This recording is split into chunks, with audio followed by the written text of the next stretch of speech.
You're still grooving, still connecting, still loving, still turning up, still thriving. You still got it, but your immune system, it weakens as you age. That's where vaccines come in. They help train and strengthen your immune response to fight off respiratory illnesses like flu, pneumococcal pneumonia, RSV, or COVID-19. Ask your doctor or pharmacist which vaccines you need. Book in minutes at vaxassist.com. Sponsored by Pfizer. This is the place where sports opinions collide. Dead in Sports. I'm your host, Kenneth B. Joining me on the show, it's just two others right now. We have Spike and FIFO. Yes, sir. What up, though? What it do?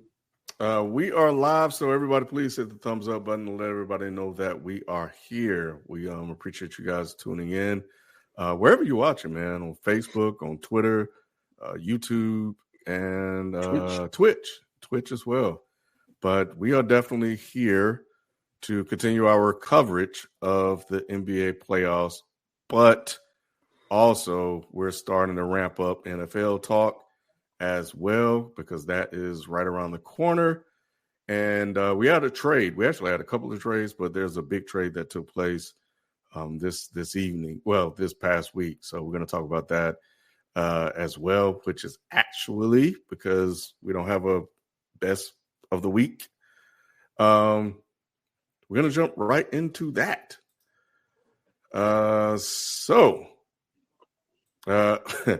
This past Sunday, man, the Memphis. That's funny.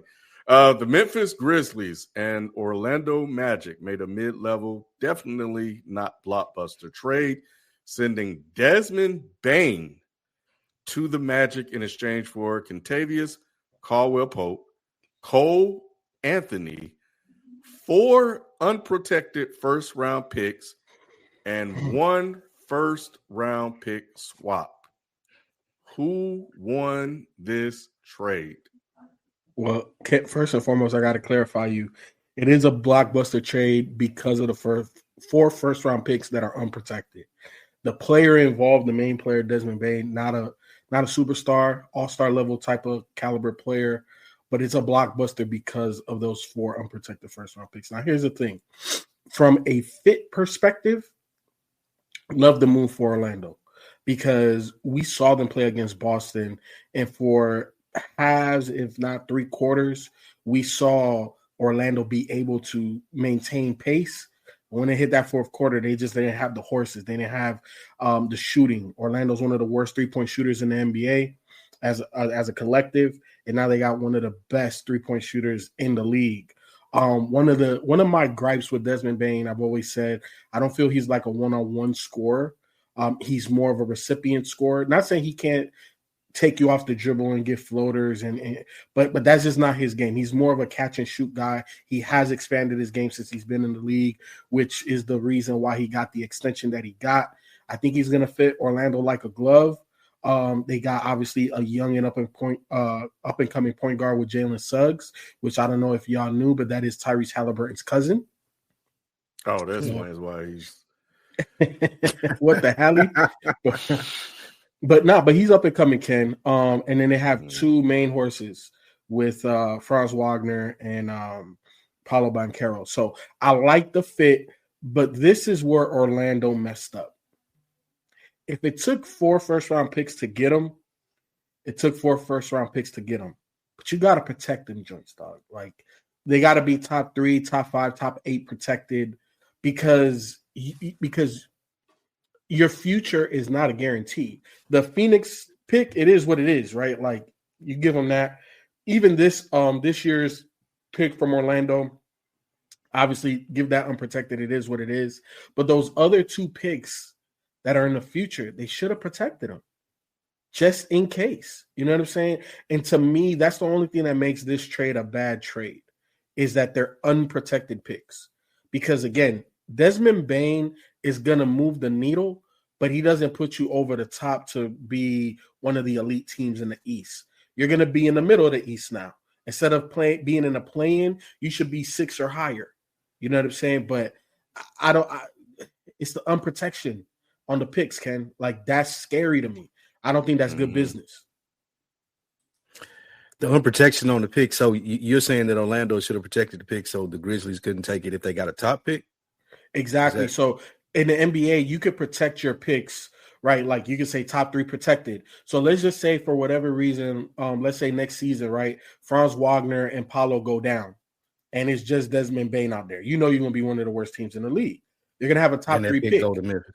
That pick goes to Memphis. But if you would have protected that pick, you keep that top 3 pick, and then you exchange another, you know what I'm saying, first round pick down the way or whatever like that. You know what I'm saying? So from what we've seen in the playoffs and from the Magic, I do think that they needed Bane. Like that's a going to be a vital piece of their team. They didn't have anybody other than Paulo that they could get a bucket. And even though Bane's, I agree with you, FIFO, he's a recipient scorer.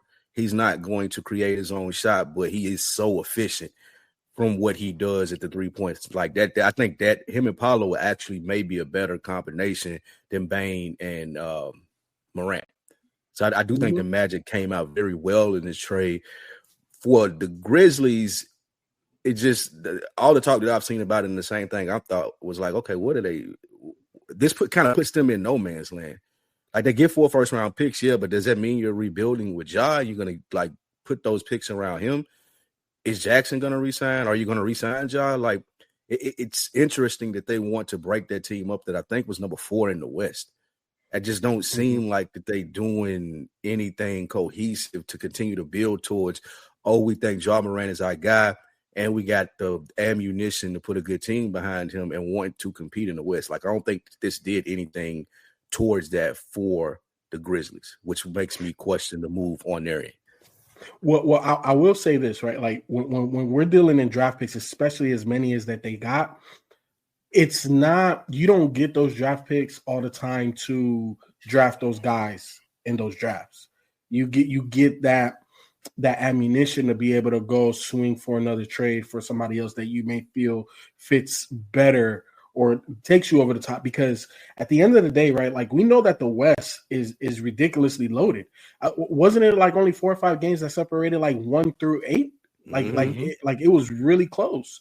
And if we're talking about on paper, right, like because obviously we're in the summertime now, except for 2 teams, but on paper, they're not better.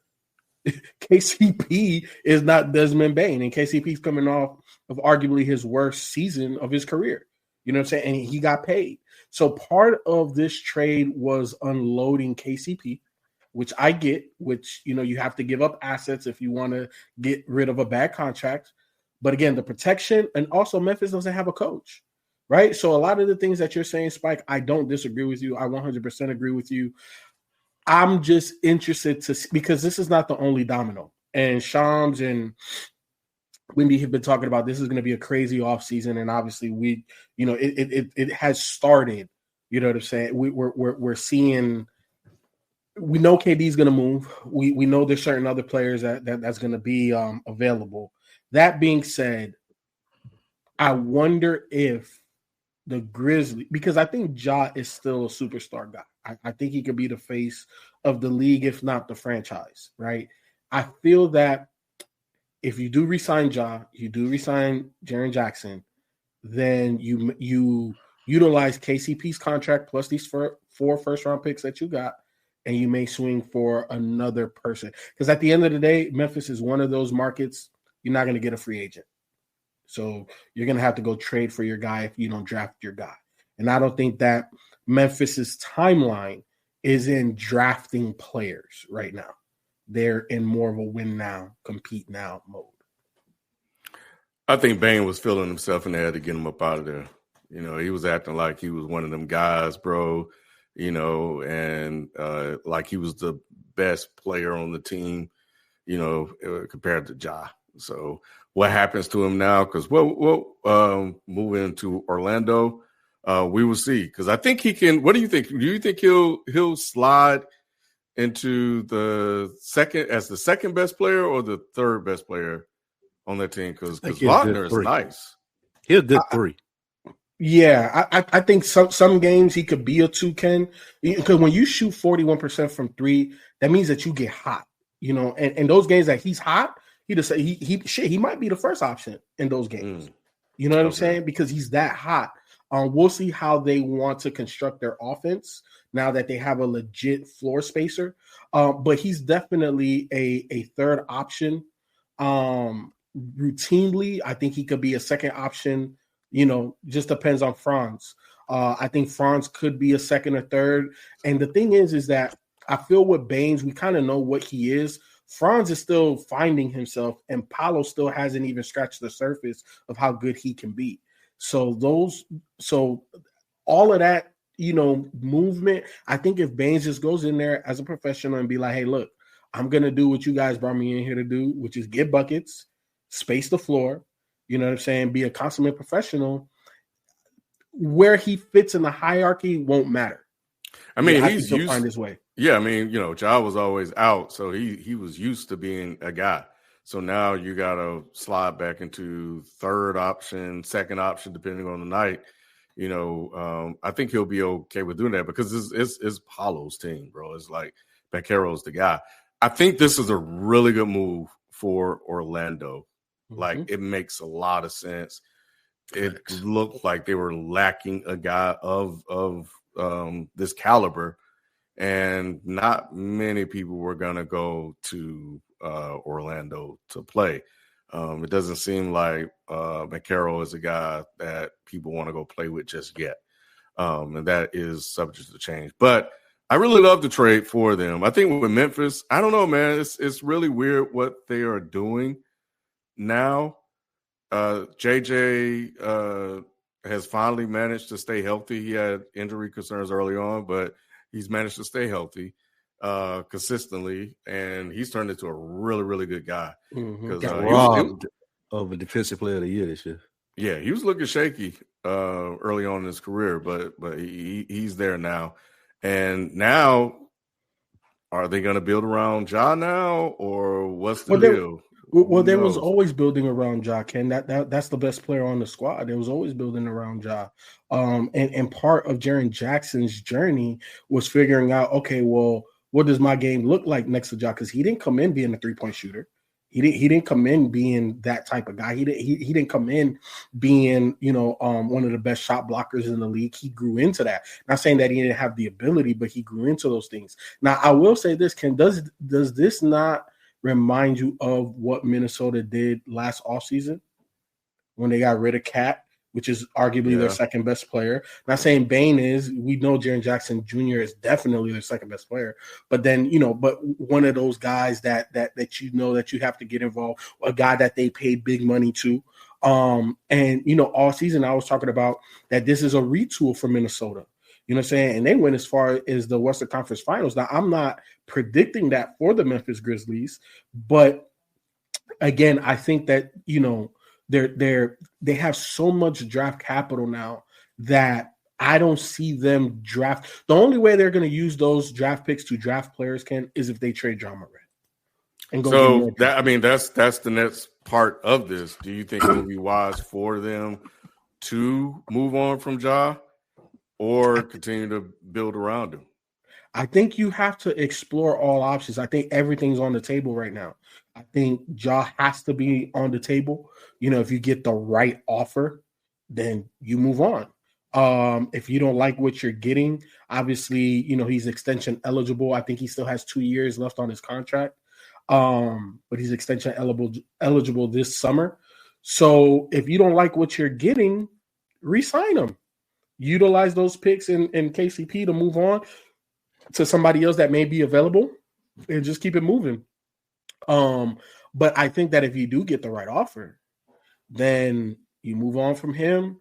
Depending on what you get back in a trade, you might have to trade Jaren Jackson as well. So they still have some roster restructuring to do, but we got Ja, KCP will play 2-3. Mm-hmm. Then you got JJJ. Mm-hmm. They got their center and the rookie, and Cole Anthony, coming off the bench, of course, back up, and then whoever else is on that team that they got. So it seems like they'll need another guy to slot into maybe that starting lineup. Maybe that guy's already on the team. No, that guy's not on the team. What is he? He's a European player. I'm not sure if he's like Pakistani or something like that, but he's a wing player. He's a him and Bane got into it a couple of times on the sideline. You know, I'm bad with names, but he was a rookie. I really like him. I think, you know, I've been talking about Memphis and the weakness in their roster has been that 3-4 guy. Well, not 4 now because, you know, they drafted Zach Edey, so it slides JJJ to the 4, but that 2-3 guy that has elite ability. He doesn't have to be like elite in terms of like KD or Giannis, but a Siakam and OG Anunoby. That's what they're missing. They need a guy like that. And they need a bucket getter. As much as Baines is a bucket, you just can't give him the ball and clear it out and be like, just go get a bucket. Like, that's just not his game. So whether that's somebody off the bench, somebody in the starting lineup, I think they need a bucket getter. I think they need and then they need somebody that can compete with the KDs, the Giannis's, the LeBrons of the world on defense. What you think of this trade, Q? It's good for Orlando. At first, you're going to look at it with all the picks involved, but Orlando's going to be good for the next 3-4 years. So a lot of those picks are probably going to be really late. And they're first, I think that the top 10 protected it. Oh, wait, no, they're unprotected. But I believe that they're still going to be good enough to where that's going to fall to the back half of the draft. So you shouldn't be looking at that like, you know, this huge haul for, you know what I'm saying? I see people were saying, oh, Luka got one thing. I don't think it's going to be that big of a haul. I think that Orlando's going to be good for the next 3-4 years.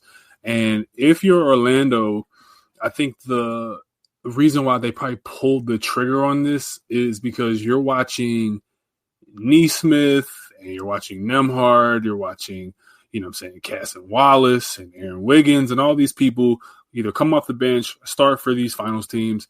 And with the Celtics having a, you know, basically going to punt the year, and Jaylen Brown having arthroscopic surgery on his knees, and people have been ringing the alarms about Jaylen Brown's knees also for the last season or two. Boston's not going to be in the picture. We're not sure how good Cleveland really is and who's really the top guy there. There's still things that have to be sorted out in that organization. You look at Milwaukee. Are they going to be stubborn and just keep Giannis because, hey, they think the same thing as Orlando, that the East is wide open? And if you're Orlando, are you scared of Milwaukee if all they got is Giannis and a bunch of guys? So if you're Orlando, you can talk yourself into the fact that, we can make the Eastern Conference Finals next year. Banchero is that good. And we keep running into Boston in the first round when they were fully loaded. Now that they're gone, who's really in our way? Are we scared of the Pacers for real? I don't think anyone is looking at the Pacers like a juggernaut. They're looking at them like, man, this is a really good team that doesn't quit. They know their roles and they're scrappy. Desmond Bane, he adds the shooting that they needed so badly. They still need a point guard to me. I still would have liked to have. You don't like Jalen Suggs? Suggs, to me, I think he can be a combo. I think that he's good enough to play with. I always say, like, Trae Young and Jalen Suggs would have been the perfect backcourt for them because you have distribution and shooting and you still have defense and some, like, secondary ball handling there. I don't think Jalen Suggs moves the needle enough from an offensive standpoint, but I think Orlando's betting on just running, Suggs, Franz, Banchero, Bane, and then probably putting Isaac and whoever else their 5 is, and then hoping that their rookie Black, Anthony Black, shows some more promise because he had a pretty solid year last year. It wasn't as good as his rookie year. But, no, man, overall, I would give the trade like a B+, A-. And I think that if you're Orlando, you shouldn't be afraid of anybody because you have no idea. Like I said, Boston, Cleveland, Philadelphia, New York Knicks, who's going to lead that organization? Can they recapture lightning in a bottle? Really, your peers in the East are going to be probably Detroit. It's going to be, the guys with stars like New York, but nobody's a juggernaut. Nobody's Goliath. So this is a good trade. If I'm Memphis, though, to answer you all's question there, I'm blowing it up. I think that experiment is done. I think I've seen what John Morant is in this organization. I'm not saying as a player, but from what I've seen in this Memphis organization and them firing Taylor Jenkins, it's just there's no adults in the room. And when there's no adults in the room, I'm always going to go for the philosophy of get value now before it gets even worse. Jaren Jackson has a year left on his contract. I would move that immediately. And I would try my damnedest to get off Ja's contract, because I don't think that there's anything you're going to win in the future, especially if OKC and the Lakers retooling around Luka. Once LeBron is off the books, they get mad cap space. That's going to be in the window. You have Denver that's still going to be lurking. They're going to be able to retool. They're going to move some contracts if they can. Jokic is not going anywhere unless he just wants to retire. He has another 4 or 5 years of being super fucking dominant. And if you're Memphis, like a foil to Orlando's philosophy, are you looking at yourself in the next 3-4 years and saying, we can make the Western Conference Finals with this team? Personally, me, I would say no, but I've been wrong before. So a couple of things, Q. I agree with like 95% of the things you said. I don't agree with the unprotection of the picks, because while I do agree that Orlando should be good for the next couple of years, we can't predict injuries. And I think an injury to Banchero puts you in a lottery, even with Bane on the roster. You know what I'm saying? So that's my only thing. And I don't think it needed to be like top 3 protect or like it didn't have to have like a large protection, like lottery protected, just like top 3. Because if you do have an injury that you can't overcome, I think you should be compensated for that. So that's the only thing I disagree with you there. But in terms of like the fit for Orlando, 100% agree. In terms of what it means for Memphis, I don't disagree. I will say this. I think there are places that if I was Ja, I would probably want to go to. You named them in terms of like an adversary. But they've been flailing a little bit in recent years. But like Denver, I would entertain a Jamal Murray for Ja Morant trade, because Jamal is a shell of who he was. Josh still has a lot of runway in front of him. I think he's kind of I think we know what he is. I think what I would like to see out of Ja is more old man game, because when you can't double pump baseline against Boston's 7-2 and, blockers and everybody at the rim, when you can't do that, what does your game look like? So, it's still magnificent right now, the athletic ability and the explosion. But what I would like to see out of Ja is, what does your old man game look like? And I think you put that juxtaposed to Joker, that's a dynamic duo. Like, it is dynamic, yeah. I told Ken I told Ken on Sunday, if I'm the league, I'm trying to facilitate Ja to Minnesota. If I'm the league, because I think that is just straight up prime time, the most athletic backcourt you've ever seen. You know what I mean? You have the Splash Brothers. Well, these are the Crash Brothers. They ready to crash out, and I feel like this would be the ratings you're looking for. You give Ant his point guard the pressure valve release that he needs. I think it would be prime time. Let me ask you this though, Q. No, I love that, but do you feel that Ja moves the needle more than KD would for Minnesota? Absolutely. Long term, of course. I'm not talking long term. I'm talking like the next term, short term, midterm, next term, all term.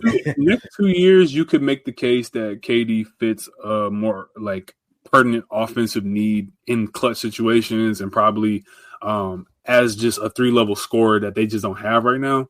But I think that Ja makes Ant more dynamic immediately as well.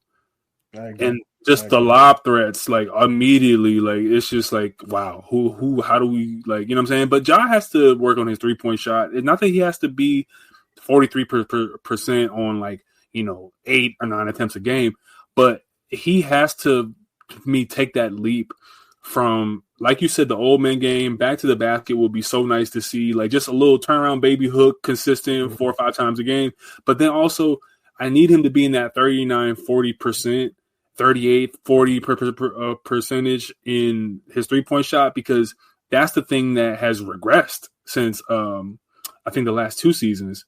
He was making strides, and he had 3 months where he was shooting 40% on 5 or 6 attempts, but it's gone down since then. And I think that's a testament to just no adults in the room, man. Like I'm not saying John Morant is being failed by the Grizzlies. I just think that the Grizzlies are not putting their best foot forward with developing their young talent for some reason. Now, F that Q. What you said first is was right. When you have a dynamic player like Ja, you have to get the coach that is going to build it around Ja and what his talents are. And I think once they moved off of Taylor Jenkins. Yes, once they moved off the coach, they try to implement a system that took the ball out of Ja's hands. And when you're a dynamic point guard, you give him the rock, and you say, go create, go do what you do. And at times we'll run sets that make sense to get, other people involved. Transpose that to Minnesota, it works a little different. I still want the ball in his hand, you know what I'm saying? But just know, like 1A is that guy named Ant-Man. You know what I'm saying? So you could create for the others, but just know that when we need a bucket, you're going to be secondary to whatever the coverage is on him. You know what I'm saying? So, but I do like him in Minnesota. There's a lot of places I think Ja can go and really be a difference maker. I think Houston's one of those places. You put him and the twin together, like, golly, baby. So anywhere that there's another dynamic guy, you add Ja to that mix. It makes it almost unfair. If he can stay healthy, I mean, New Orleans would be great too. If the nigga can stay healthy, both of them. If they both can stay healthy, Ja and Zion would be fucking crazy. Like, but here's the thing, though. Like I will say this, Q. I will put my money more on Ja staying healthy than Zion because. As much as the issues off the court that we've seen with Ja, I never questioned the wanted for basketball. Yeah, I think Ja has that ingrained. We've seen the stories of his dad, how he got the vert and all of that type of stuff. I think Ja wants to be great.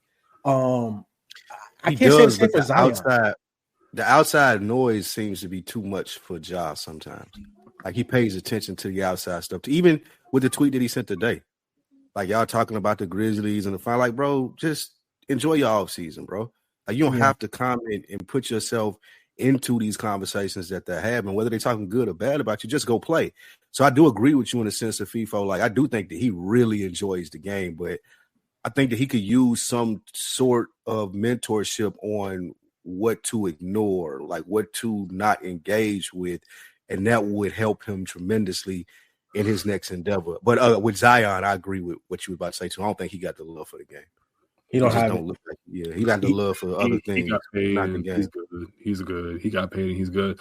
I tell you like this, since we're talking about KD and all these like these trades and whatnot, I think that in any scenario for a Ja or for a KD, it's always going to be people like Masai Ujiri that are going to get involved. In Toronto, I wouldn't be surprised if Ja or KD end up in places like that, just because Masai is always willing to like gamble with certain people that are distressed assets or I'm never going to play in Toronto or I'm never going to play there. I don't know if that's the case, but I think we're going to see some smoke in the next couple of days with Toronto too.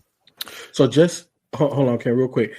Part of the reason why players don't like playing in Toronto specifically, it's the taxes. I don't know if y'all know about the tax situation in Canada, but it's not a good situation. You lose a lot of money by playing in Toronto. So that's part of the reason why players don't want to go there. Yeah. And also I heard that they have to also keep going through customs. That too. Yeah. Yeah. Spike, you think Ja would be a good fit in a shooting range? Yeah, he'll lay that down. I think Ukraine could use some help over there too. Anywhere in Texas, Ukraine, Israel, Iran, all them. God, they all can use some help, bro. All right, we'll be right back after this quick break. If you are a fan of hip hop and love unfiltered discussions on the culture, check out Dead in Hip Hop. From album reviews to hip hop debates, Dead in Hip Hop always keeps it real. Go to youtube.com/Dead in Hip Hop and search for Dead in Hip Hop or DEHH to subscribe now. Dead in Hip Hop, no politics, no BS. All right. Well, we need to talk, man. We just actually had a conversation about the trade that took place, and one of the most interesting aspects of it for me is one that seems to be a developing trend over the last couple of years, and it's you can take all the draft picks you want. I don't even need them. And I understand the value of these draft picks, the projections for these are low, but you're looking at what they did with Gobert. You're looking at this trade. It's just like they're just OKC, like they're just giving draft picks away. And to me, I think there is a devaluing of future NBA players or these future young NBA players on the rise if you're willing to just offload all of these picks. And I know that most of the talent, it seems now, is from overseas. I know there's this generational conversation about the guys don't want it enough because they got it too good. Somebody just said that last week. But I think it's really interesting the high volume of draft picks that are now being included in these trade packages, typically for just one guy. Like Desmond Bane, is he really worth 4 damn picks? Is Gobert really worth all of those picks? It tells me that those picks really ain't shit. So I think that that's something that has to be underwritten as we move forward in the future. And I slightly disagree with you because in the Desmond Bane trade, part of the reason why Memphis got those picks, again, because they're taking on KCP's horrible contract. KCP's getting $30+ million a year, bro. Yes. And if like you want me to take that, well, you got to pay up some other way. So that's partly why those 4 picks happen in the way that they happen. I do think this, Ken. I think that the way that the NBA, the general managers and the owners are looking at draft picks now is, are we in contention now or in the next 3 years?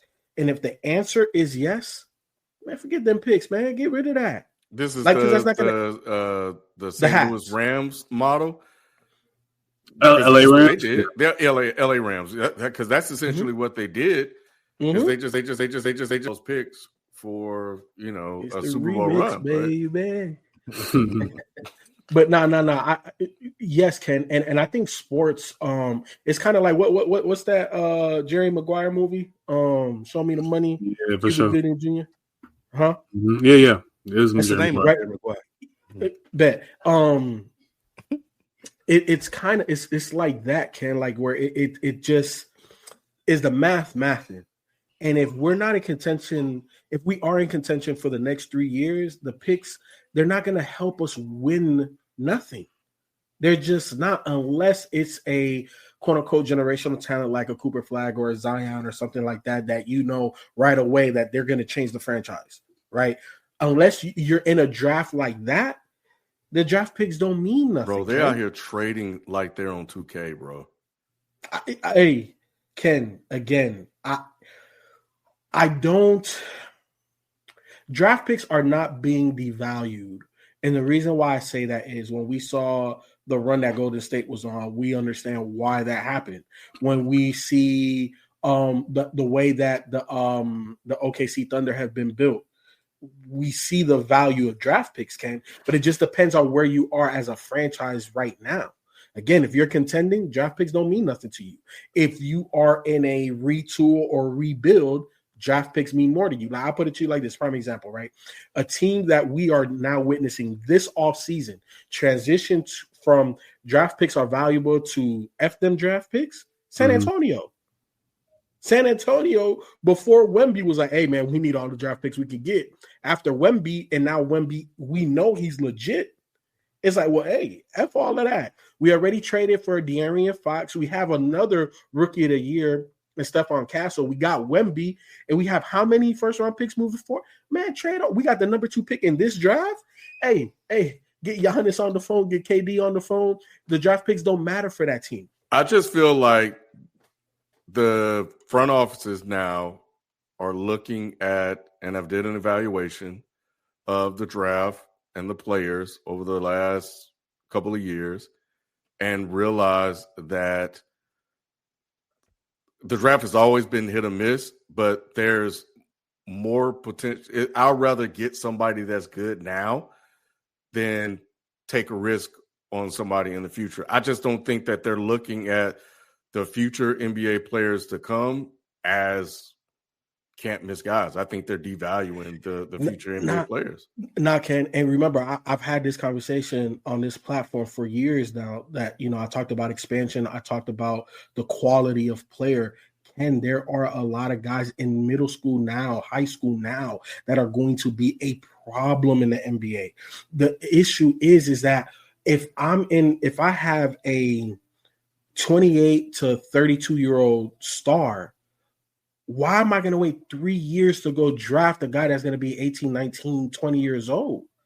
When my guy is now going to be either 30 or 35. It doesn't make sense. Trade that future asset and give me another guy that can compete right now. I think your take on devaluing the draft pick is not correct. I just think that it makes sense for some and it doesn't make sense for others. And I think we're witnessing that, right? Like Orlando gave up 4 picks because they feel they're in contention now. Mm-hmm. If they didn't have Paolo Banchero, they would have traded none of them picks. They would have drafted a guy this season. I mean, that's Desmond Bane. We've seen this happen multiple times. I think there's a developing trend here, which is why I feel like it's Minnesota, worth having a discussion. Minnesota, Ken, we all looked at that Rudy Gobert trade like, what is y'all doing? But they've been to the Western Conference 100%. But like I said, that dude is going to be a Hall of Famer based on credentials. And number 2, they've been to 2 Western Conference finals with him on the roster. And arguably the person that we said that would never get traded in terms of Cat got moved, and they still made it to the Western Conference finals, Ken. Again, if you are in contention now, draft picks don't mean nothing. Mm.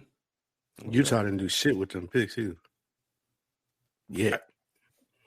We got to see what comes out of them. And if those picks turn into nothing, this kind of highlights my point. Them motherfucking picks ain't worth shit. We don't give a fuck about them. So the value is shit to me. But I think the flip side of the coin is Oklahoma City. Like, you can look at them now and like they built their whole team off of it.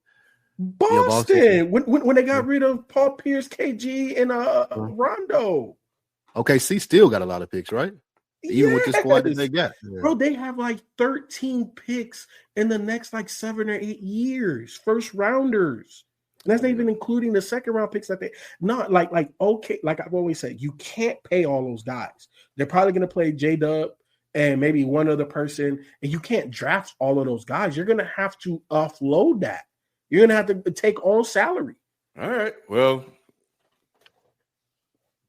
I don't know. Yeah, I don't disagree. We'll I don't disagree. I just think I don't disagree with Ken from a perspective that certain teams got to play the market tax game, where the picks are the tax when you're trying to get players to come.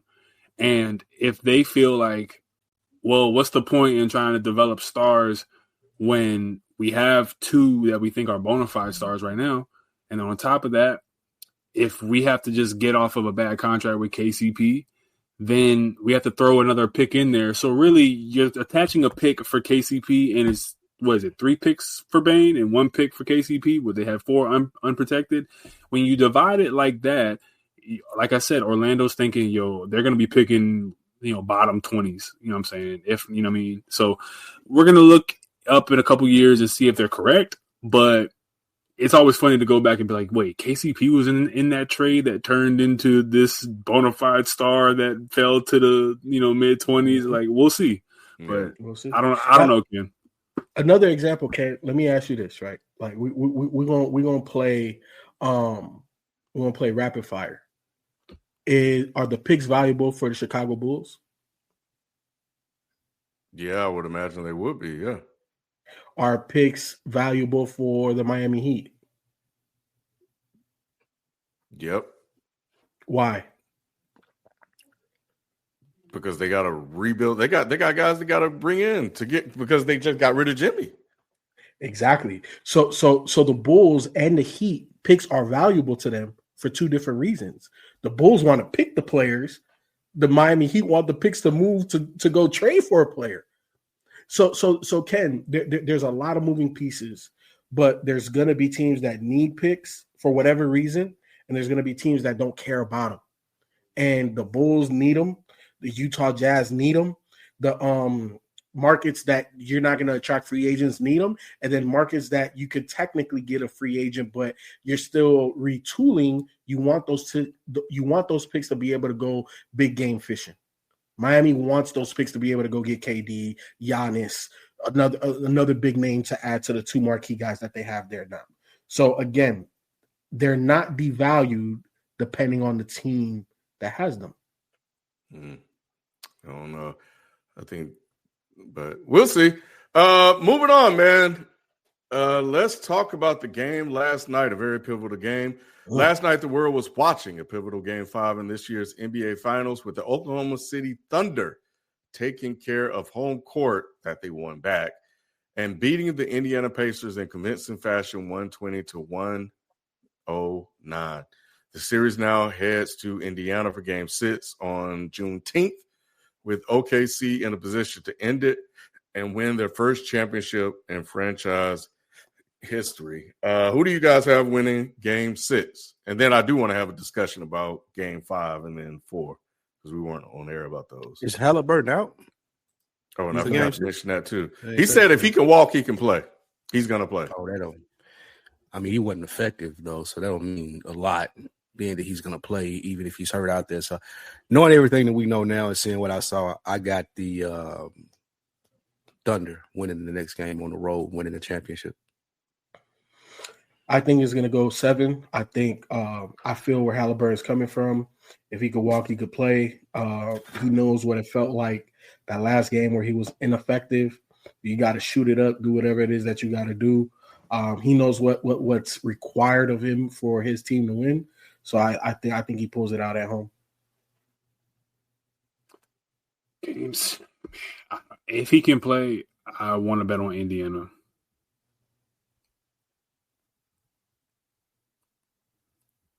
That's it.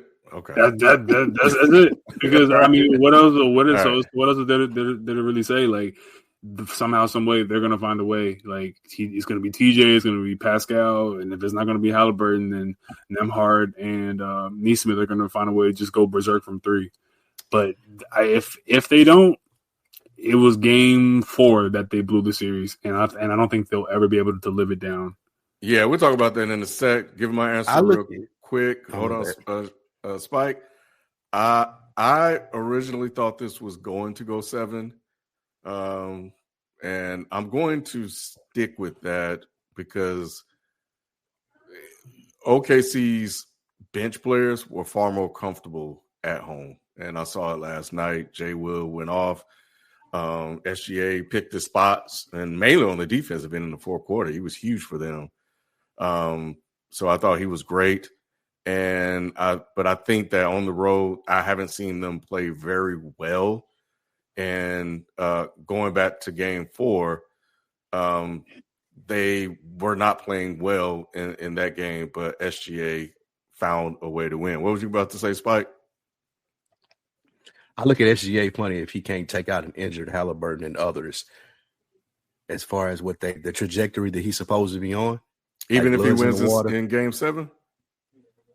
Yeah, like I got to take you out in 6, bro. Like I don't need 7 games for an injured Halliburton and that team if SGA is who they saying he is. I really feel like this game is a defining moment in his career. Like you can go on and win 7, and yeah, you'll still get the accolades from being a champion. But knowing where Halliburton is, Jalen Williams just gave me a 40 ball in the last game. Like I think it says a lot about Halliburton if he can't close. It says a lot about SGA if he can't close this out on the road. I don't know about that one, Spike. I think he had his moment in Game 4. That Game 4 win when they were down 10, 12 points going into the fourth quarter. Like 15 points in the fourth quarter, games, pretty much the series on the line. And he went off to steal that game from Indy. I think, if anything, that was the game where Halliburton had a chance to really put this series away, and he kind of let Nas down with this performance. But I think SGA had a moment there. And that game reminded me of They were in a similar situation against Denver. And I think they learned a lot in that series because they were down in that game to Denver, and they found a way to win that game and take advantage of the lead. But what happened in that one, Spike? It went 7. I have to say that Game 4 was – we had the potential to look up in a couple of days and be like, Game 4 was one of the biggest chokes you've ever seen. And the reason why I think it's one of the bigger chokes that could possibly ever happen in the finals is besides Caruso and Chet, the Thunder looked kind of defeated. Jalen Williams looked like he had kind of quit. He didn't know what to do. SGA looked like he had kind of ran out of gas. He was super tired. He was confused by the actions that they were doing. They were up 12 points. And I remember watching that lead dwindle possession after possession, thinking, because it was the last final minutes of, if not the halftime, right. I think it was the third quarter, but please somebody correct me. I think it was either the end of the third quarter, last 2 minutes, or right before halftime. But they were up 12 points, and they cut to 7. And I was just like, that is the game right there. That 5-point swing, it should have been 20 points going into halftime or 20 points going into the fourth quarter. Pascal Siakam uncharacteristically gets out of the offensive flow of the rhythm, and he starts, barreling into the middle of the paint and doing no-look passes that are getting intercepted. You have Obi Toppin shooting threes, thinking that he's like Klay Thompson in 2016. And for some reason, Nembhard and Nesmith are just not where they're supposed to be. They're turning the ball over on out-of-bounds plays, and 7 points just like that. And Caruso, to start either the third quarter or start the fourth quarter, cuts it to 5 with a nice jumper over, I think it was Miles Turner. And that right there was the game, because the Thunder had overcome that mental hurdle. And they realized, oh, hey, this Indiana Juju don't work on us. Like, we're actually better. Okay, cool. Like, we can actually, play defense. Or SGA, walk them down. Let's do it. That travel call that didn't happen was atrocious. But beyond that, you can't put it all on one call, because the Pacers got out of their offense and they fucked themselves over. And that's why I say it could potentially be one of the biggest chokes. There was no excuse for any of those plays down the stretch. Rick Carlisle, he's sitting Halliburton too long in key spots for me, and I don't like that we're not going to be able to extend this series, because I think OKC, I think that the betting man has to put the money on them. 100% Q. I do think I don't disagree with the Carlisle sitting Tyrese a little too long, but maybe he already knew about the injuries, trying to get him as much rest as possible so that way he can go down the stretch. I will also say this: Game 4 to me is just kind of sort of what this series has been. So I don't want to call it a choke job. Should have they won that game 100%? They were in the lead for 3 quarters, just kind of the opposite of what happened in OKC game 1. You know what I'm saying? And OKC turned it on. I agree with you. They was like, nah, they realized, no, we're the number 1 seed in the NBA. Like, this is what we do. And you saw them, and I agree, overcome the mental hurdle. To me, I think the game that is even more pivotal, the Game 4, was last night. And the reason why I say that is Indiana's best player, Halliburton, was clearly not himself. Nobody knew that he was injured until after the game. And, everybody was saying, hey, he has a calf, this, that, and the third, right? But in that game, they were down, I want to say as much as when I had tuned in, they was down 16, 17 points. And they cut it down to 3. Mm-hmm. And Nembhard had a bad turnover. They got out of their stuff. And for me, that's the reason why I say this is going to go 7, because if you get 0 points, multiple turnovers from your best player, and at some point you had it down to 3 with the ability to take it and steal it again, if Halliburton is 65-70% of what he is, and he plays, let's say we're going to bump him up an extra 10 because he's at home, an extra 10%, they should win that game. Now, are they going to win the series? I don't know. mainly because I agree with you. I think that OKC has overcome the mental hurdle. I think something that was not talked about a lot going into the series, and I wish Nick was here because Nick was like, oh, they're the number one team. They made so dominant, this, that, and the third. Everything has a duality to it. When you're that dominant, guess what happens? Guess what you don't do? You don't play in close games. So you don't have that experience, right, to draw from, close game, all right, this is what we got to do. This is what they're trying to do. This is our counter, right? Like, you're not comfortable. And we saw the first couple of games when it gets tight like that, OKC wasn't comfortable. I think that they found a comfort zone. I don't think that they are now just world beaters where, they're comfortable in the most pressure cooked situations. But I think that we're seeing them grow into that right before our eyes. And I think that's the beautiful thing about OKC for the last 2 seasons is that we're seeing them literally grow right before our eyes, whether it's regular season, postseason, and now them being in the finals. So that's why I think they're going to win the 7. But I think that game 6, like I said in game 4, they're going to have to come in and just choke them out. They're going to have to put their foot on their neck and get up 20, 25 and be like, hey, it's never getting under 17. That's the only way that I think they win in Indiana. I think for a good part of the series after they stole game 1, and definitely when Indiana was at home, it looked like they had OKC shook.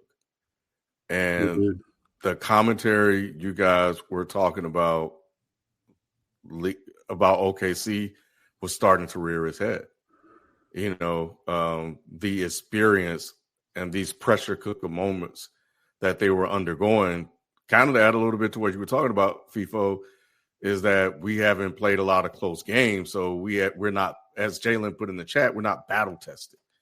But I think Denver gave them some really a lot of experience that they relied on. And somehow they found a way to win. SGA hit a big 3 in that game. And that was a bad travel they didn't call, but he had already given them the lead before then. That was just extra. And he closed it out. It's not technically a travel though. I got you. I hate to break it to you. I got you. But what was it? It wasn't a travel. I think they talk about together, right? So your first step does not count. And you're 1-2 until the ball the ball in your hand. Hold on, the ball in your hand touches the other hand. Once this happens, then I have 1-2. If you look at that, when you talk about like the step back, right? Mm-hmm. When he took that step that people would say that constitutes a travel, the other hand didn't stop the ball. So if you cradle it, you get an extra step. It's called a 0 step, I think. It's a gather. You have to cradle. You have to cradle the ball to do that. You have the 0 step because it's like if somebody it's like all right, like in football, Spike. Let's say that there was traveling in football. If I throw the receiver a ball and you can only take 2 steps with it, right? If I'm Randy Moss and I catch the ball, I haven't taken a step yet. Once the ball hits my hand, the minute I catch it, now it's 1, 2. You know what I'm saying? You know what I'm saying? Same shit. I didn't know where the hell you was going with that cue, but that was actually really good. You feel me? I was like, where are you going? You feel me? But even in going to game, so game 4, I'm with Q, man. That they owned that game. Sure. And Q, it happened when Obi Toppin got there and he missed 2 free throws. I'm not going to let that go because that could have pushed the lead to 12. And after that, that's when the lead came back down to 7, and they just fell apart in the fourth quarter. And in game 5, we didn't know Halliburton was hurt, but it didn't really mean shit because he has a history of he's like a fucking stop ticker, bro. He's up, he's down, he's up, he's down. So for what we've seen, he just wasn't doing shit. And thank you, Tweets Open Doors. Mathurin, I think Rick Carlisle did not help himself in game 5. In game 5, in spite of OKC dominating that game, there was a moment where they came back and it was within 3. There was a moment they could have got it within 4. And then there was a moment down the stretch where they were right within striking distance. Mathurin comes in the game and he just goes full Lance Stevenson, Ron Artest on the court. I don't know what the hell he was doing. He just completely went nuts. And he missed 2 free throws as well. That could have, you never know. We've seen some crazy shit happen in these games, and then he just went, and it didn't happen. So, and then, you know, if Halliburton was hurt, Rick Carlisle knows that. Why the hell is he on the court? He said he wouldn't come out. He said he wouldn't come out. Who said? Halliburton. They asked him that. He said he wouldn't come out. Who the coach? He's the star player, Ken. Who? If you want your job, you got to let the star player do what they do in the NBA. Ken. Halliburton? I mean, bro, he's their star. First of all, this is all Dwayne Wade's fault. Ever since Dwayne Wade said this man was a superstar, this man has did everything to prove him wrong. Every single thing. He has let Dwayne Wade down. Dwayne Wade need to be like Elon Musk out there right now and deleted those tweets. And he needs to tweet. I read some of my tweets went too far last week. That's what he needs to do right now about Halliburton. I think Magic said it best about the Super Bowl. That's somebody that you want to go see when they in town. I'm not paying to go. If he come play the Hawks, I'm not paying to go see Halliburton play. Somebody gave me some free tickets, I'd go. But I'm not. And that's why, Spike. I'm very protective of the word superstar because, like, when I think of super, I always thought that it derived from like superpowers. Like, it feels like this nigga got superpowers. Like LeBron, I feel like, he's a Marvel hero. Like he's a DC hero. I look at Kobe Bryant. His ability to just catch fire, don't matter whose hand is in his face, like that's a superpower. Like, you know what I'm saying? Shaq, like that's the fucking Hulk. When I look at Halliburton, I think he's an all-star. I think he's great. I think he's a great player. But when we think there's a difference between stars, all-stars, and superstars. And I've always been the one to hold that line with Halliburton is great. Jalen Brunson is great. You know what I'm saying? SGA is great.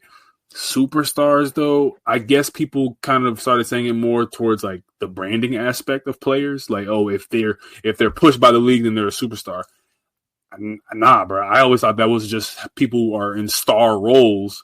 You know what I'm saying? Like, we know the difference between like a star actor and just a superstar, megastar. Like, yo, you know what I'm saying? Prime 90s Will Smith is not the same as like, you know what I'm saying, early 90s Don Cheadle. Like, yo, yeah, Don Cheadle's a star. For sure, he can carry a movie, but Will is box office. You know what I'm saying? I think there is, and then this will lead me to my last question, and then we'll move on. I think there is a branding aspect to it when it comes to them moving from like NBA casuals, diehards to pop culture. Like you're a household name, and the example I will cite is Anthony Edwards, because I can go and turn around and ask. Sometimes I say, "Hey, do you know this player?" And do you know Anthony Edwards? And she knows who Anthony Edwards is. Ain't watching a basketball game in her life, but she knows who he is. And there are certain players in the NBA that she knows based off just certain other things that happen, which increases the marketability of a player, I believe, for the NBA if they were able to tap into it. And then from there, it's up to the players to kind of add on to that to create this sort of mystique and start to win championships. You know, so I agree. I think it's up to the players in the league. I don't think the league does a good job anymore of marketing and pushing for a superstar. So even with the whole, they changed it back for Game 5, but just like the player introductions, they don't make it feel important anymore. Like we were talking about it in the group chat. Like the finals used to be a thing. I remember it may just be nostalgia. It may be old age showing, but I remember like the 94 finals when Barkley and Jordan were getting announced and everything that surrounded it. You got the logo of the championship trophy on the floor. They showing the trophy before the game. They veered away from all that. I think Cal or either Q said it, like it felt like a regular Saturday NBA game. Like it don't even feel like the finals the way that they're promoting it. And that goes a lot into being superstars or building superstars. My question is, I don't disagree. What? I think, because I see the chat, Marty McFly saying marketing is like 10% and 90% is your play. Well, he likes basketball. I'm talking for the casual. Well, I think even for the casual, it's like, do the kids want to be him? You know what I'm saying? Because even though Tyrese Halliburton has had way more success than this player that I'm going to name, and the play doesn't necessarily, or the winning doesn't constitute him being a superstar, but because kids want to be him and his game when you watch him play, LaMelo Ball. Oh my God! Let me ask my question again. LaMelo Ball is I won't put him in a superstar status, but he's definitely a star. I've read his popularity is due to 2K. People like playing with him on 2K. He's a brand. He's a brand. What I was talking about earlier, so I will give you that. Is the remix, baby? Yeah. So let's close this out. If the Pacers lose on Thursday, how will this run be remembered, if at all? Miraculous run. And I don't know if they're going to be able to keep this core together. I would, if you can keep the core together, there's an argument for both sides. Of one side can say, yo, we need to try to keep as much of this together because we're as deep as them and we can go further. And all we need to do is just, Halliburton get more of a offensive game to him. He needs to work on just being more aggressive and, just go into the summer and just drill. Okay, cool. There's also another side of people that would probably say it's advantageous for them to go get a third piece now. I don't really necessarily know where I stand on it, but I think both have some logic to it, because if you had like a Kevin Durant style player, a guy that you can say, go get us a bucket on the perimeter. We got Pascal, we got Halliburton as like quasi Jason Kidd with a better 3-point shot. He's kind of like a Jason Kidd LaMelo Ball like hybrid. It's kind of weird, just in the way he plays the game. But that wing player that they're looking for, that draws some fear, that two guard that draws some fear, that Jalen Williams type, that KD type, that's who they need to go find if you're in that camp. I would say I'm more so in the middle, that if you can kind of do a little bit of the two, keep some contracts, trade some guys, and then take a swing on an older kind of cat. Like, I would love to see, like, man, I don't even know, just like a name. I like to see like a Zach LaVine in this offense, like just a guy like that. Bucket getter. You know what I'm saying? Just, go get it. You know what I'm saying? And then we'll cover up on defense with two bigs like we've been doing. So if they lose, man, they are at a crossroads. And I think that both camps would have some logic. And I think that you have to trust Indiana because they got this far with, their brain trust. So Q, I don't disagree with you. The only thing I will say is this. I like the idea of keeping the core together, but the reason why that's going to be impossible is somebody's going to overpay. And you're not going to match it. Somebody's going to overpay for Nembhard. Somebody's going to overpay for 00. I'm bad with names. Like those guys are going to get poached from other teams. That's going to overpay them. Like I don't know if y'all remember, but like they labeled it a poison pill back in the day when Jeremy Lin was hot, and I can't remember the team that signed him, but essentially I want to say it was Houston. The Knicks. What? No. After Linsanity. No. After Linsanity. So they all, it was the Rockets. They offered him a poison pill where like year one he was only making $8 million. Year two he was like $10 million. Year three was like 20-some million. Like I'm not saying that that's the type of contract in terms of like quote unquote poison pill type of contract, but there's going to be a team or teams that's going to overpay for those guys. And if you're Indiana, it's just not smart money. So I think that the smarter move right now is to be in control of what you can control. And some of those guys are still under contract. And I think that you should move on from them and upgrade versus trying to keep it together, because those guys are what they are. You know what I'm saying? Like, they're not going to get much better than what they are. They are really good. Exactly. They're role players. Can we say they're championship role players? They're defining that for their own career now, but I wouldn't overpay for them. I'd rather move on from them and go get a KD or whoever else, Levine and some other players, and just keep Siakam and Tyrese and be like, hey, you know what I'm saying? Even who's the big guy? Miles Turner. I like Miles Turner. You know, I like him too, but think about this, right? Like the last 3-4 years, he's been in trade talks every year. He ain't really doing shit. Can't hit a free throw. Spike, we're gonna remember this shit, this run. I think we will run because I think that they do what FIFO says, and they keep the main two together. They keep Pascal Siakam and they keep Tyrese Halliburton together. And whatever we can figure out from there, I have trust in Rick Carlisle that he can coach a team up and they can be back in this. And I think Halliburton is that good. I don't call him a superstar, but I do think he's a really good point guard, one of the few pure point guards in the league. So throughout the year, next year, we'll continue to reflect back to this run and talk about how good Halliburton is because he's just a different set of player than we usually see in today's NBA. So I think we'll remember this for a long time. Just the game winners, taking down New York, going through all the teams they went through, the performances, the choke thing, all that shit. Like, this is going to be a memorable run, whether they win or not. And I think, again, with Rick Carlisle being their coach, they can coach this team back up to this. I don't got to pay luxury tax. I don't have to pay these blue-collar dudes. Y'all can go make that extra money and teams overpay y'all to go elsewhere. That's fine. I do think Rick Carlisle is one of the better or best coaches in the NBA to say, okay, I got these two who are my main guys. Y'all give me a new group of guys. Let me coach them up too, and it being successful. So, yes, we'll remember this run because I think the essence of this run will be on future teams just from how they perform. All right. Yeah. Hold on real quick. I know we just had the superstar conversation in terms of Tyrese Halliburton, and even though I agree, I don't think he is one. You have to mention his name in potentially becoming one because of all of the iconic moments that he has had in this postseason. And remember, we talked about it, Ken, like superstars, especially guys that are transitioning into that space, you got to have moments. And we cannot say that Tyrese hasn't had the most moments out of anybody trying to get into that tier of player like that. And I agree with Spike. Like, that's the reason why we're going to remember this run because of who he knocked off and in the fashion that they did it. Yeah. Nobody gonna remember this shit, y'all. They gonna remember it. I think so.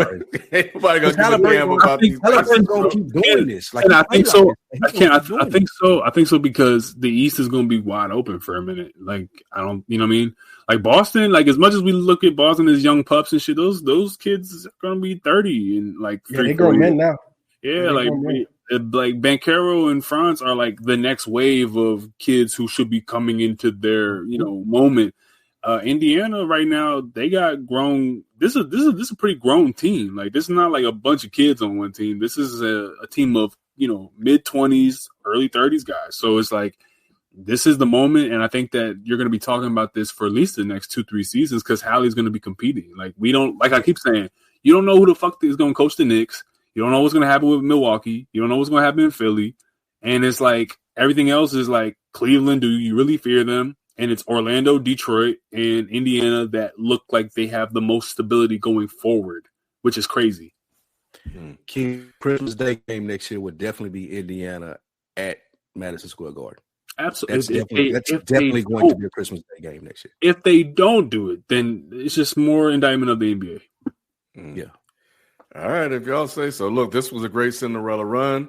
I do agree with that. We had a lot of moments come out of it, but that calf has just come off the Pacers, and they had that motherfucker on Halliburton's calf. The slipper came off. Yeah, the slipper off, bro. The slipper off. Yeah, so it's a wrap. Anyway, let's listen to that, and we'll be right back with some NFL talk. If you are a fan of gaming, then you need to check out Dead End Gaming. Dead End Gaming brings you honest reviews, hilarious moments, and deep dives into the conversations take place in the industry. No sugarcoating, just real gamers gaming. Check out Dead End Gaming, the world's most dangerous gaming crew, on Twitch or YouTube. Just look for Dead End Gaming ATL. That's Dead End Gaming ATL. All right, man. The Kansas City Chiefs have dominated the AFC for the last 6 seasons. However, after their blowout loss in the Super Bowl to the Philadelphia Eagles, some believe that their window may be over. Nick believes. He should put Nick believes. Is there a team in the AFC that the Chiefs should be fearful of or that could stop them from getting back to the Super Bowl? What is more likely to happen this upcoming season? The Chiefs going back to the Super Bowl, or the Chiefs not winning that division? This is a crazy winning the division. This is insane. And I read this and like Nick would not be on after putting the question up like this. As long as the Chiefs have Patrick Mahomes, I've been saying it for 3 years straight. And people have doubted, oh, yeah, you got the receivers, Travis Kelce getting old, Andy Reid. Like, no, bro. We're watching the best quarterback to ever play the game play in this era, and he's always going to be in Super Bowl contention. I don't care how they play in the regular season. I don't care how good their division gets. None of that matters because Patrick Mahomes is that good. I don't care that the Raiders got better. I don't care that this coaching in this division is the elite coaching division they claim now. That doesn't matter. What we've seen over the last 2 years, when people have counted Kansas City out and they still made the Super Bowl, win or loss, still made it there. Their teams in the AFC, like they still gonna be like to the Bills, who probably is the most, or Baltimore. Kansas City still a boogeyman. Like y'all still have to beat Patrick Mahomes. I don't care how good y'all get. Y'all still got to go in playoffs and either to Arrowhead or him coming to your crib and feel comfortable in the thing like I can beat Patrick Mahomes. And I don't think no team in the AFC thinks that. The Chiefs are still the favorites. I do. Well, okay. So I do feel like this. I do feel like that armor of invincibility, the Kansas Chiefs no longer own that. However, I do agree as long as Pat Mahomes is under center, you're always in contention. Same thing that Joe Burrow said with the Bengals. Like, how long is your runway? Well, if I'm the quarterback, we're going to be competing. So I do agree there. Now, I do think that the division is harder. I do think they still win it, but I do think they do take more division losses. I don't think that they're the number one seed in the AFC next season. You know what I'm saying? But are they going to make the playoffs? They the number one seed this year? Yeah. They wouldn't number though. Yeah, because did they lose like 3 games or something, 4 games, or like 2 games, 2 or 3 games. You know what I'm saying? So they were the number one seed. Do I foresee that happening in the future? No, because I think the division is tougher. That AFC West, again, with those head coaches that you named, all of those teams in the AFC West play like the way their head coaches want to play, right? We see Pete Carroll. And I don't know if y'all have heard all of the players talking about how much energy he got in this, that, and the third. And if we know Pete Carroll, what are we going to do? He's going to run the ball. He don't want no turnovers, which is why he got Geno. And that defense is going to be better than what it was last year. That's going to be a tough out. Genty's having a great training camp, too. Mm-hmm. So, is our question that we're talking about is do the Chiefs fear people? Is that what we're asking? Are they still looked at as elite? Like, can you still pinch them in as a playoff team? Playoffs, yeah. Super Bowl, no. Of course. I mean, of course, this is like, as long as you got Jordan on the team, like, you're going to do something. You know what I'm saying? Even if you think that the pieces around him are not, like, what they should be. The difference is that the Philadelphia Eagles formula is not replicable for a lot of teams because of cap and because of drafting as well. It's not about, like, I mean, not even that. Just like you have to be incredibly deep on the defensive line. You got to have 2 really good wide receivers. You got to have a running back have a historic season to be a running threat to, make the Chiefs look how we, made them look. Like we had so many things in our favor that other teams simply just don't. Almost an embarrassment of riches compared to what the Chiefs have. I mean, compared to what really the Chiefs too, but in terms of their competition. Bengals, no defense. Baltimore, still not fearing their skills positions in any way. Like DeAndre Hopkins, they already saw him in practice every game with the Chiefs last year, and they're not fearing him. Otherwise, they probably would have tried to re-sign them. The Chargers, sure, you could say that they might get 1 or 2 games. They might even sweep the Chiefs in the regular season. Because of how the Chiefs' margin of victory was so small in certain games last year, miracle field goals, phantom calls, or whatever you want to say. But at the end of the day, when it comes down to it, if Andy Reid and Travis Kelce and Patrick Mahomes have the ability to take it week by week in the playoffs, it all comes down to brain trust. So much of sports is won off the field. And I mean that in every sense. But so much of sports is won off the field, especially with your X's and O's. And when you have just such incredible minds that are in synergy like that with Kelsey, who's clearly top 3 tight end ever, Mahomes, clearly top 5 by most people, if not all, should be top 3 for all. But and then Andy Reid, you got to put him top 10 coach. So you have these things, and then Spags is not going to be a slouch. He's probably going to the Hall of Fame as well. So you have Hall of Famers all across the board in synergy. You're never going to be discounted.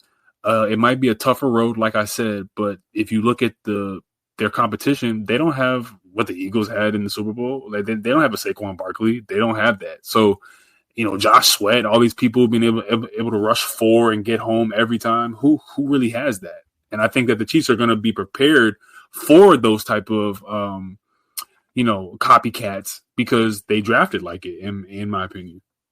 Well, I don't think nobody could copycat what Philly has been able to do. Because they cheat. That D, whatever, Spike. That D line is ridiculous. You know what I'm saying? And obviously they've had a couple of super highly rated players just fall to them in the draft. And that's why their D line and their front 7 is as dominant as they are. Yeah. The Chiefs O-line still isn't good. They traded arguably their best O-lineman this offseason to the Bears. You know what I'm saying? I know they drafted a guy and they're moving somebody from inside outside, from guard to tackle. That being said, their weakness is still their weakness. And if they play against that O-line, that O-line is a weakness. And if they play against a team that has a front 7 that is ferocious, again, I don't think nobody has one as good as Philly, but if you play against the Rams or, like some of these other squads, that's going to be an issue. And that's the reason why I think that, again, Spike, I agree with you. As long as Mahomes is the quarterback, you got a chance. But I can't pencil them into the Super Bowl. I'll pencil them into the playoffs. But the Super Bowl, I think in the AFC is wide open now. Would you pencil them? Would you pencil them in to win the division? Yeah, I'm gonna continue to pencil them in until somebody dethrones them because I think somebody has to tell me they can beat them twice and win that division. Because the Broncos and the Chargers had 10+ wins, and I think you can pencil in the Raiders for 3 more wins than what they had last year. So it's going to be tighter naturally. But until one of those teams takes that step and is like, yo, we are better than you, I'm not going to pick against the Chiefs in the division. Are the Raiders still hanging up Mahomes voodoo dolls? They still got those? What? Y'all I didn't know that remember was a thing. I didn't know that was a thing. Y'all remember the little thing they had of Mahomes in the offseason last year? What was the head coach's name? Yeah, was probably something in training camp. The black guy, I can't think of his name. The linebacker, Antonio Pierce. Right? Yeah, Antonio Pierce. Yeah. Pete Carroll got rid of all that bullshit. He doing real coaching shit. Get out of here. Bullshit out of here. Yeah. Look, Travis Kelce is a year old, man. Like, he ain't the same guy. And he didn't do a lot of building out last year like people thought he was going to do. Like, he showed up in some games, but they need to find a replacement for him. They still went to the Super Bowl. With Travis's decline, and the reports are now he's lost weight. He should be quicker. He's leaning back into that workhorse mentality for his last 1 to 2 years. I think last year he just got kind of sidetracked with, he's still with Taylor Swift shit. Yeah. That's that. If he's smart, that ain't gonna never. What do you mean? He should be proposing. He should be proposing this year, probably. Like, what are the reports about Xavier Worthy? He's gotten better. But again, I don't even think it matters. Worthy's good. Andy Reid is good enough. Spags is good enough. Mahomes is good enough to where if we keep these positions serviceable, like we always got a chance. There's no other team in the AFC that I would say that for other than the Chiefs, just because Patrick Mahomes is that good. And we've seen him do it time after time. Like, I know Baltimore's gotten better, and I would expect Lamar Jackson to take that leap at some point, but I'm not confident in it, just like I'm not confident in Josh Allen doing it. And those are the two, I would say, closest contenders to him. And then the third one out would be the Bengals with Burrow, and we see how that could go because of, like, how they run their they can't even sign rookies. Like this is crazy. they got rookies opting out of contracts before they even start. And notice how nigga don't want to talk about that, but you know, I don't want to. That ain't in the rundown. So, with that being said, as far as how organizations are being ran, unless there's some sleeper team like that's what I'm like saying. Drake May is great, or fuck no. I can't even think of. I don't even know in the AFC who could like break through the ranks unless Cam Ward is really good. No, I don't see not it. year one. It would like you. It would have to be. I just don't see it. It would have to be like the only thing that you would have like the only teams that I see in order from fearing, if you're the Chiefs, fear the most to the least. The Chiefs have always come the closest to beating you, so I would say they are like number one on like the threat scale. I'm sorry, the Buffalo Bills are number one for the Chiefs, just in terms of they've come the closest, but we've always slayed them at the end of the day. It's not like we're like, so they probably have them at like a 6 or a 7. Baltimore, you know what I'm saying? The likely, Monday night, you know what I'm saying, step on the line, KD's toe type shit. That was cool, but it's like, I don't think if you're the Chiefs that you look at that like, well, it was the first game of the season. We were just kind of like trying to, find our footing. And if they see us mid season or in the playoffs, we got them. We embarrassed them at home in Baltimore. Third I want to reorganize that. I would say second is Cincinnati, but they're only off the virtue of their weapons and Joe Burrow. Third would probably be Baltimore. And then everyone else is distant. You could probably throw like Pittsburgh in there at fourth. That's how bad the AFC is. Like, you know what I'm saying? In the AFC. I would say it'll go into their own division. Only because your own division is going to know your tendencies, right? Like, and then again, because they all four of those teams have Hall of Fame coaches, his name Sean Payton, Pete Carroll, the other Harbaugh, like to me, and I agree, it's those three teams, and then it's a distant fourth, but I think the fourth would be one of those teams in the division. I can see. All right. Well, we'll be back to talk about a rookie outlook right after this quick break. If you're looking for real conversations and motivations to be your best, then you have to check out Another Week in the Books. Another Week in the Books with Spike, Lou, and Rich is your go-to podcast for growth and community. Plenty of dope conversations take place week to week as they inspire each other to be better through conversations. Another Week in the Books, wherever you get your podcast. Being almost 2 months removed from the 2020 NFL Draft, we now have time to revisit the top 10 picks and discuss our predictions for how they will fare as rookies. Which rookie from the top 10 do you believe will have the most impact on their team? 2025? And we're only doing the top 10, so they don't say shit about Shador. Don't call me out like that. You knew I was going to say that. Top 10 picks, man. The one that's going to have the biggest impact, I would say I think it's going to be Abdul Carter. And I hate saying that as a Cowboys fan, but with the help that he has from Banks and my other guy, I can't think of the D-tackle name right now, whatever his name is. But they were showing footage of them in training camp. I've just been watching some training camp stuff. That front four that the Giants got is reminiscent of when they went on their Super Bowl runs. If Abdul Carter is as good as advertised, and he's looking like it in training camp. So I think he's going to have the biggest impact. That front four for the Giants is going to be a problem for everybody that they play, mainly the NFC East. I'm terrified of that. And if I had to go to one person I thought wasn't going to perform, the hyperbolic me wants to say Cam Ward, but I do like his attitude, and I think that he will be able to do something in Tennessee. So I'll go with the easiest answer and go with Mason Graham from the Browns. Terrible pick. Yeah, terrible pick. He could have 7 sacks this season, and I still would feel like that was a disappointment because they could have did something with that pick that would have resulted more in a Mason Graham. I don't like Shador. No, yeah, like hey, since you said it, but no, just like they could have did a lot more with that pick, and to settle on that defensive tackle. I seen a couple of Michigan games this year.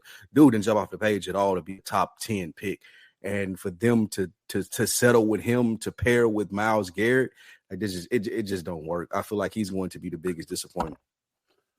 Because of how they use him, I would say Genty. Because of how they use him. Oh my bad. And also, but no, just because of the offensive system with Pete Carroll, I think Genty's going to have the biggest like gaudy numbers. Like I think Abdul Carter, he's going to have a great year. I just think that long term, Abdul Carter is going to win out that. But in terms of right for this year, to answer Ken's question, Genty, because he's going to be like the Marshawn Lynch for that team. I agree. I think if we're talking impact, I think the biggest impact we're going to see is going to be Cam Ward, because the Tennessee Titans have been lackluster at quarterback since Steve McNair.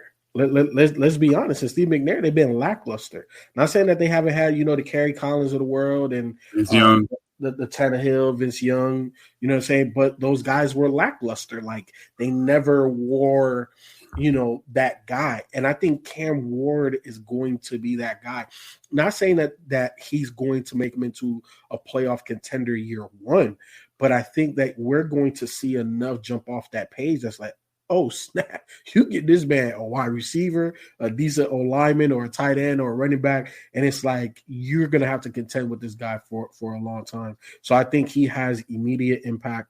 One other person that I will say, and I don't disagree with you, Spike, with Abdul Carter, but I'm going to say Travis Hunter. I don't know if y'all been seeing the reports from minicamp and stuff. He's dominating literally offense and defense. Like he's literally dominating.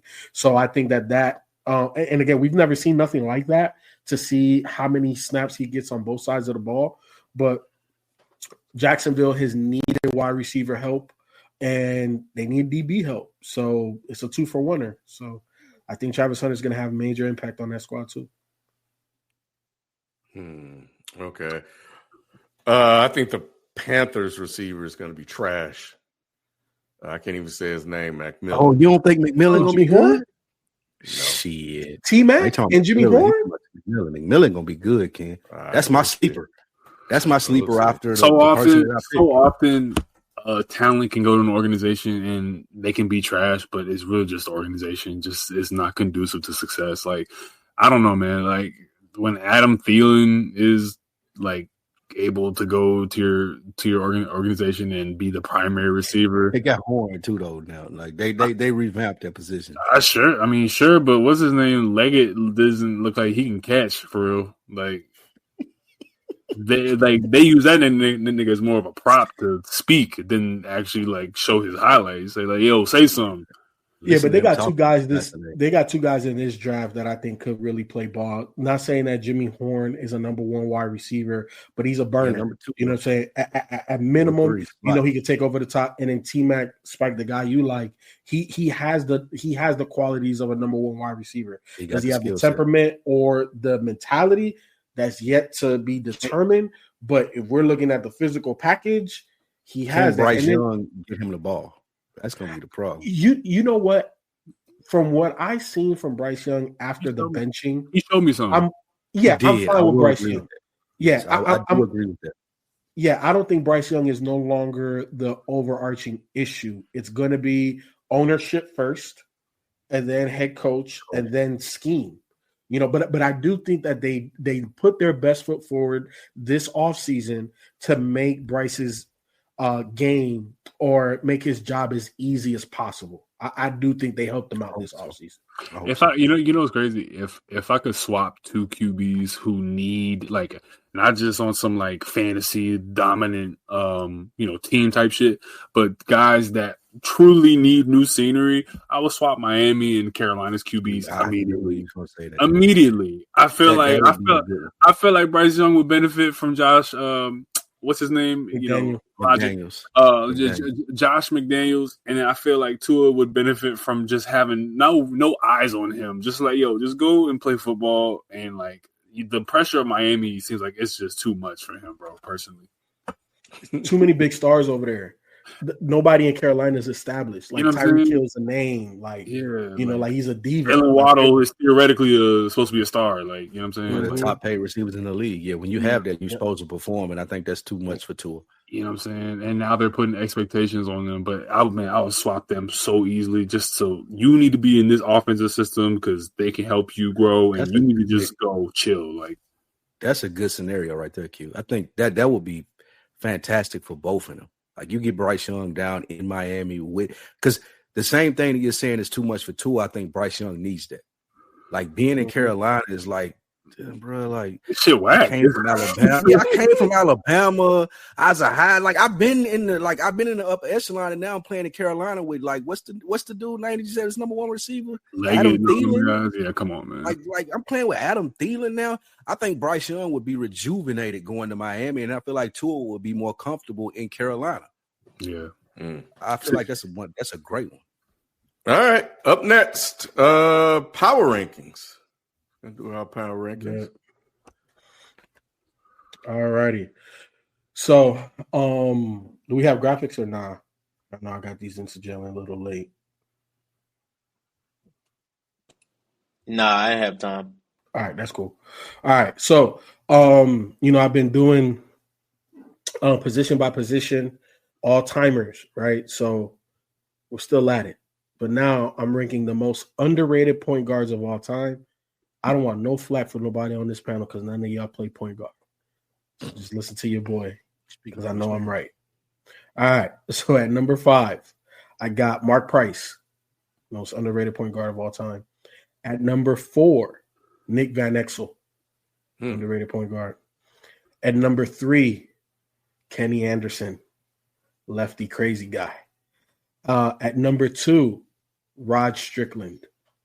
Rod Strickland was a major problem. Mm-hmm.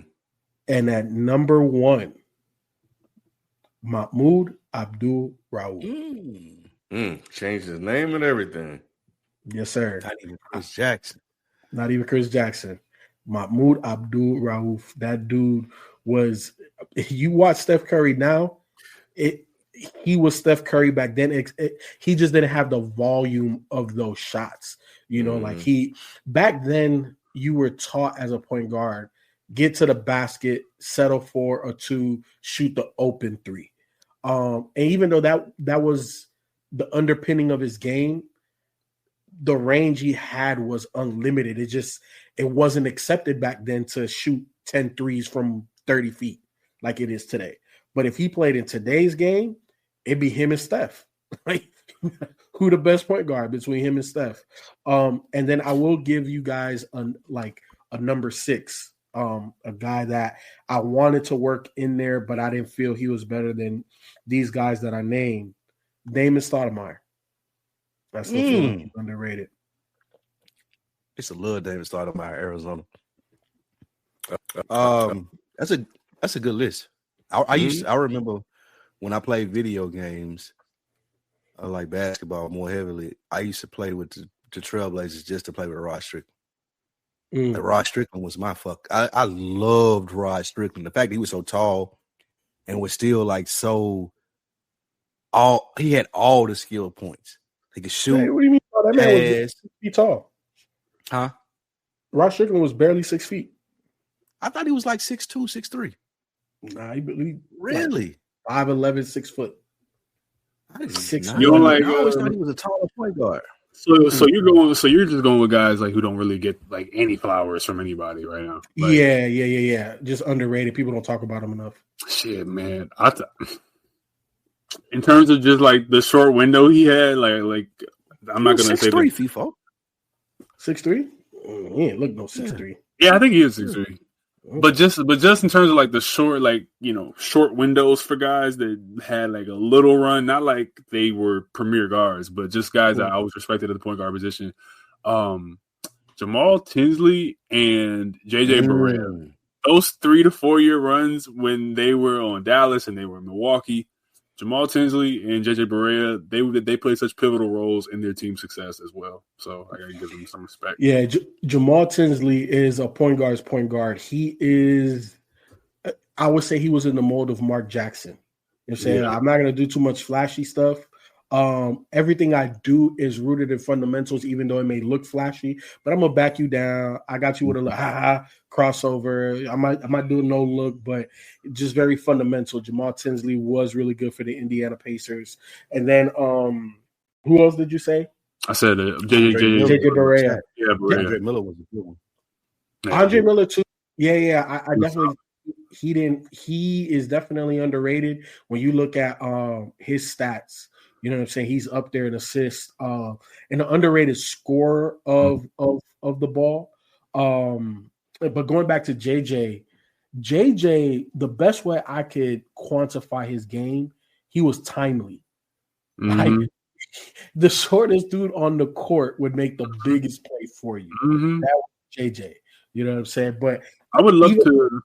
I would love to see you do a list of like conceptually around like, you know, right talent, wrong era guys. You know what I'm saying? Because I always think about John Starks and how like I think John Starks would actually eat way more in today's league as being a beefier guard.